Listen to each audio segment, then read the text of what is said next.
Okay, this section you'll see there is going to be titled Valve Durations, just to give it a name. But what this in this section here, we're going to learn to have a way, different way, and actually it's kind of mathematically look at how the engine theory works, calculating the valve durations, and we'll be able to see in this a little bit more how the valve durations overlap one another.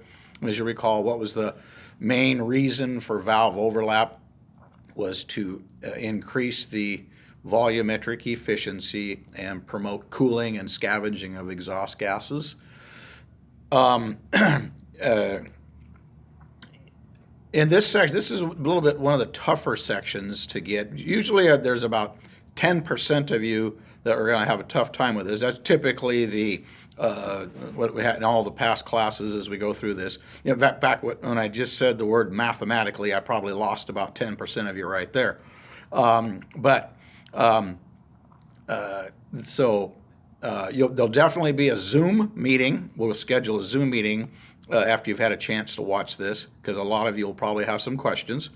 So what we're going to get started on here, I'll show you right off the bat. There are some questions that have you figure up the durations, the valve durations inside the engine. So that's kind of coming out a little bit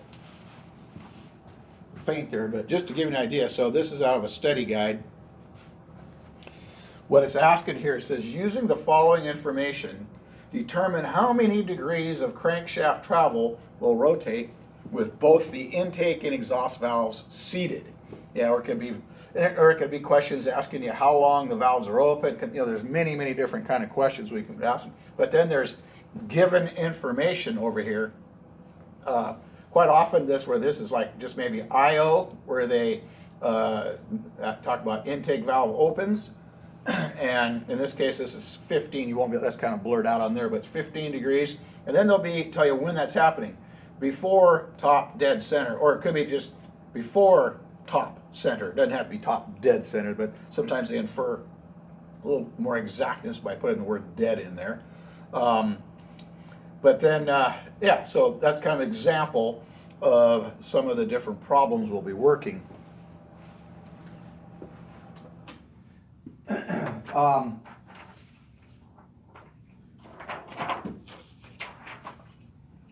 As we go through this, I want to have you try to remember back when we were talking about the engine theory. We were talking about our 4-stroke 5-event cycle engine, where you started off on your, move over to this side here, started off on your intake stroke here when the valve was open. It had already opened over at the end of the exhaust stroke where the intake event began.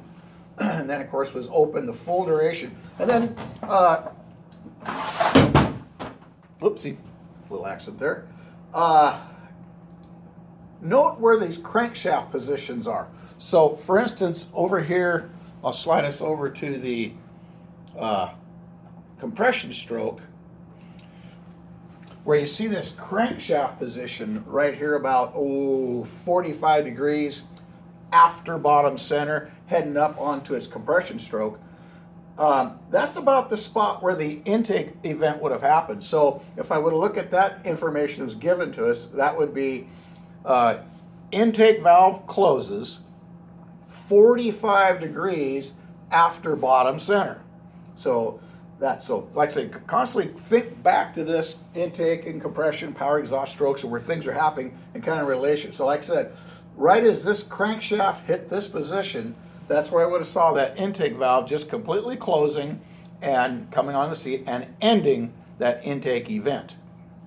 Okay, so next thing, what we're going to be doing, the chart that we're going to be developing is going to look a lot like, get the right side up here.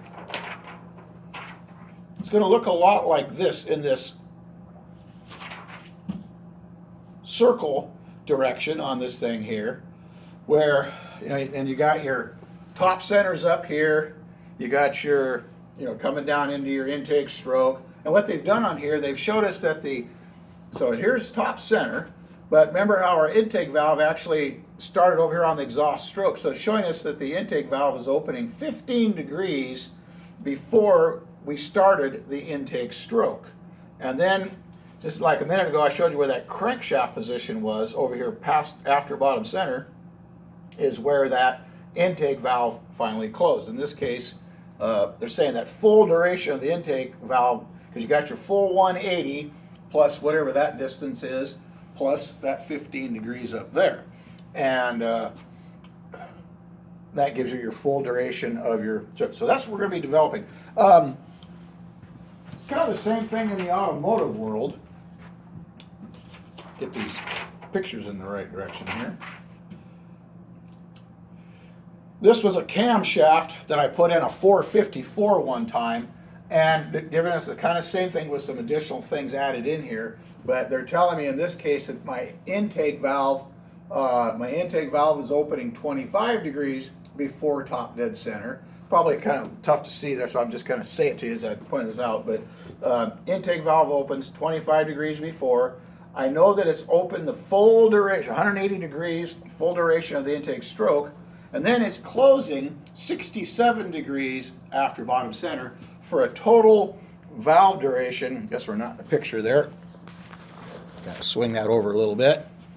And so that 25 plus 180, that's kind of a given, we know, plus the 67, I'm for a total of 272 degrees that the valve is open on this particular engine. So they just basically give you a chart, because some of this information, whether you have to have different kinds of springs or what's happening with your a lot of the engine parts that get put in with this, and so they give you a chart and express the information. But it's still kind of that same thing with intake valves opening, closing, or exhaust, and so on. Okay, let's turn that back off for a second. Okay, so yeah, we're going to be given some information, and so here we got a problem in this case where the intake valve is opening 10 degrees before top center, and then for those of you who have a little tough time, I went ahead and wrote them out here. So I got before top center, and let me just kind of lean in and make sure you're seeing that okay up there.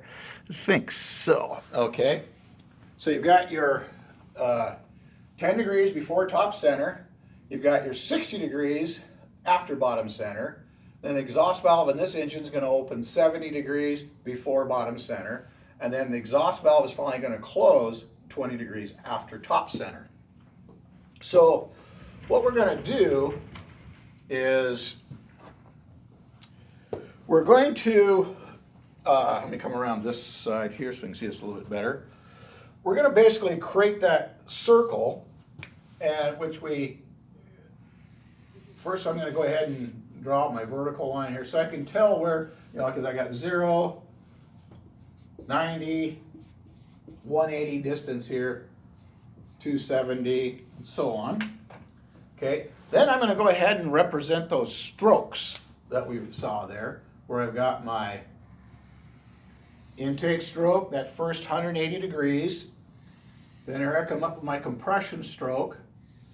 Then I've got my power, and I've got my exhaust.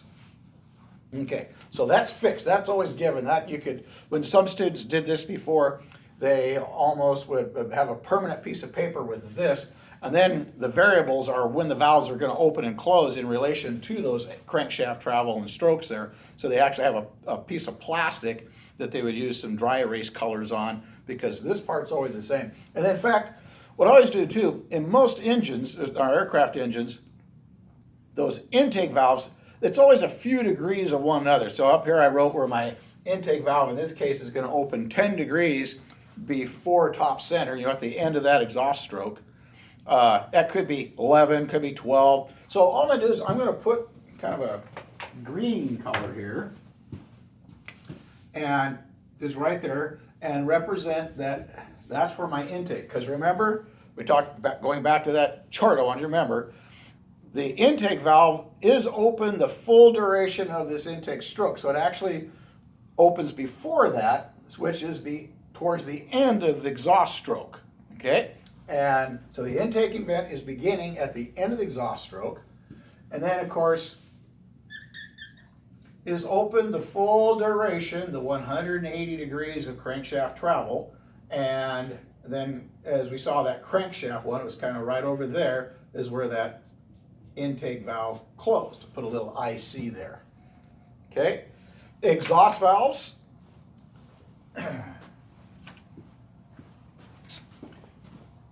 Coming down before I begin the exhaust stroke, so backing up, in the previous stroke was the power stroke, that's where my exhaust valve is going to open, beginning that exhaust event. Okay? Now I'll put some little squiggly lines here, then my representing valve being open, going to go the full duration, and then you'll notice there's that spot where valve overlap is beginning, because now I've got both valves open at the same time, and then my exhaust valve in this case closes after top center, so I get my EC over there.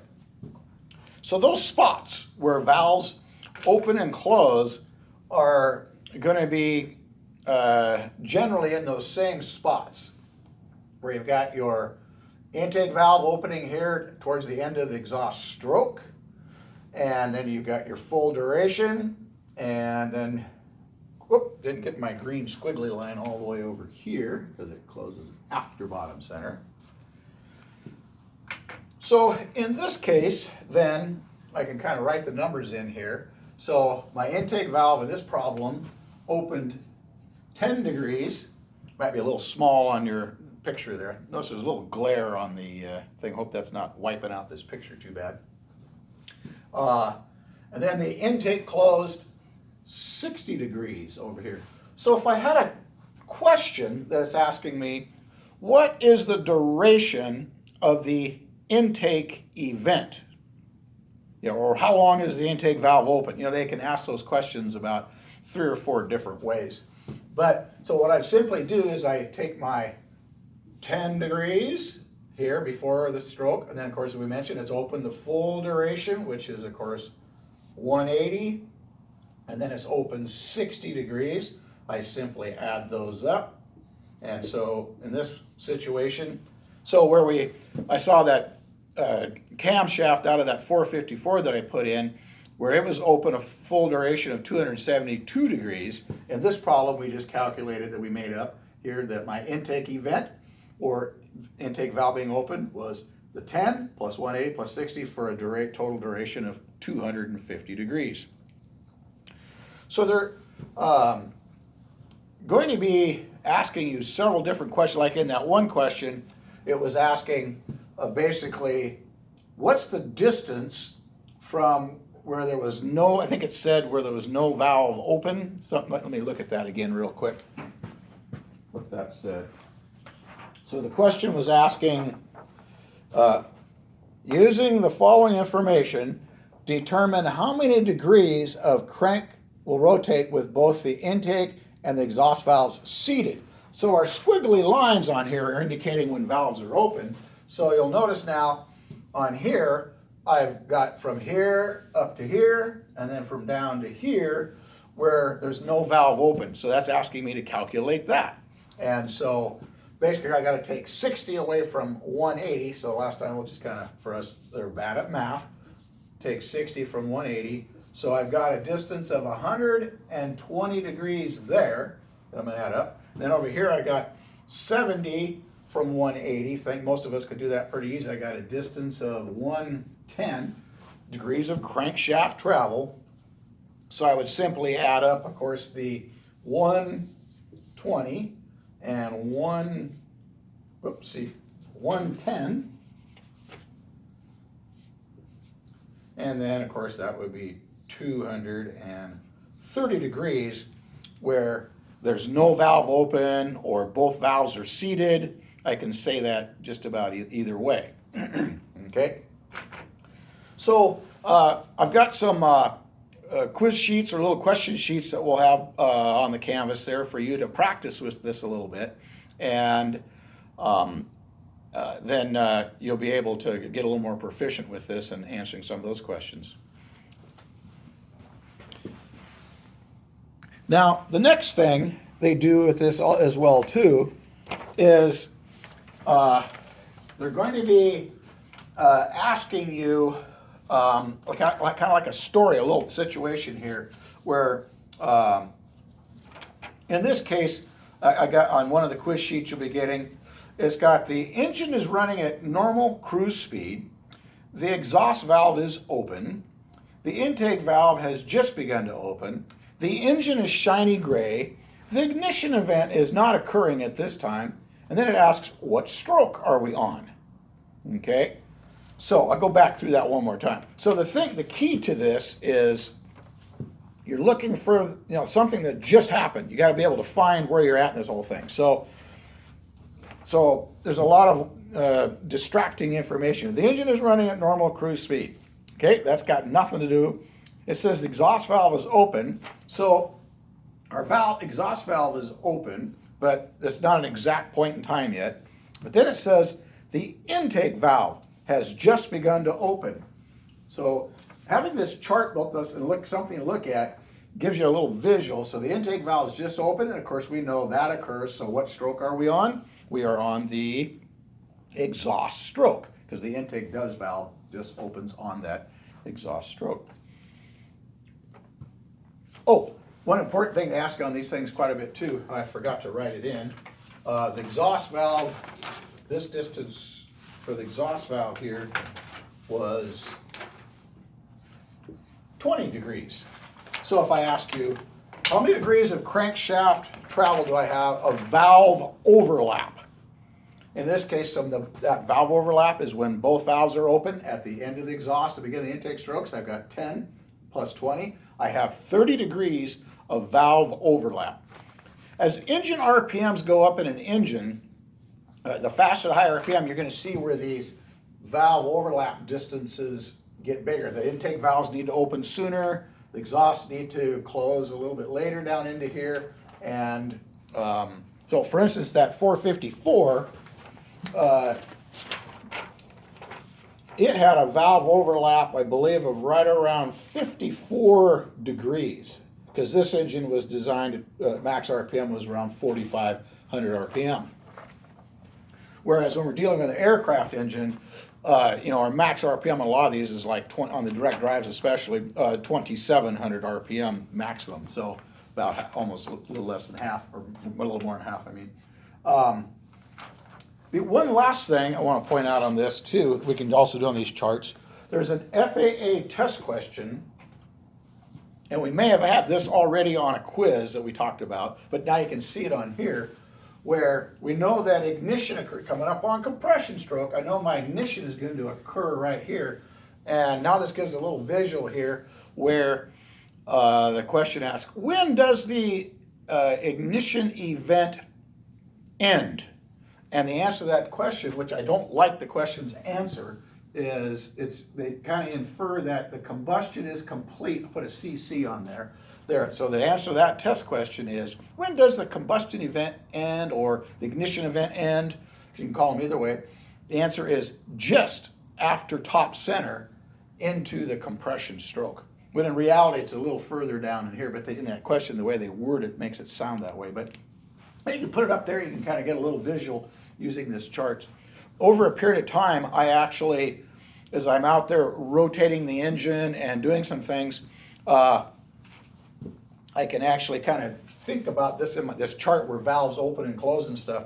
In fact, in the last class, we had some guys that got their cam timing gear to the crankshaft timing gear off. It wasn't correct. And so we had a situation out there where their engine would only run up to like 1,700 RPM or something like that. We were doing compression check and various things. And then we started doing some things where we took a look at, actually took the rocker box cover off and took the rocker box off so we could see the valves opening and closing. And we went first into another engine inside the building here and took a look at when those valves started opening and closing, because we wanted to get a little visual of what these numbers look like out there. And then we went out that engine, we could see, and thinking about this, when we saw the intake valve opening, it was opening way down here, a whole bunch, which I believe we also were getting a little backfire. Remember, there's that test question about what happens if the intake valve opens too soon? A little backfire into the induction system, and so we had that going on as well too. And so you see, you kind of think about that theory a little bit. And so when I do it, I'm actually, my brain's kind of looking at this. Since I've stared at it so long, I have a kind of a visual memory of that as I'm rotating an engine around and taking a look at when valves, and actually use that in the troubleshooting to figure out what was wrong with that engine. All right, I think get back. So like I said, we'll have a Zoom meeting on this to follow up, and after you had a chance to work with those worksheets and deal with that. So once again, what's the main reason for valve overlap? Volumetric efficiency. And what does it promote? Remember, they'll separate those questions out. What does valve overlap promote? Cooling and scavenging of exhaust gases. Okay, good luck. We'll find out who the 10% is that's having trouble with this.